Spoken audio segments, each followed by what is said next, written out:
అధ్యక్ష ఇవన్నీ తెలిసి ఏమి రాజశేఖర రెడ్డి గారు ఏమా చెప్తున్నా ఇంత పనికి రాకుండా మీకు స్టేట్మెంట్లకు ప్రెస్ లీకులకు తేడాది లేకపోతే పట్టు పరిశ్రమ శాఖ మంత్రి డి శ్రీనివాస్ కూడా పాలసీ రూపొందించేటప్పుడు తనను సంప్రదించకపోవడంపై నిరసన వ్యక్తం చేశారు. అసలు నా శాఖ పరిశ్రమల శాఖ కిందకి వస్తుందని కూడా నాకెవరూ చెప్పలేదు.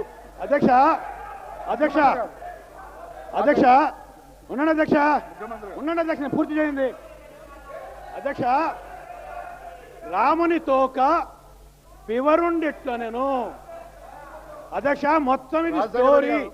ఈ హౌస్ లో చాలా మంది చాలా రాజకీయమైన నిష్ణాతులు ఉన్నారు, పండితులు ఉన్నారు. స్టోరీలు ఏ విధంగా వస్తాయి ప్రెస్ లో, స్టేట్మెంట్లు ఏ విధంగా వస్తాయి ప్రెస్ లో అని తెలియకపోతే మీ అజ్ఞానానికి నవ్వాలనో ఏడవాలనో కూడా.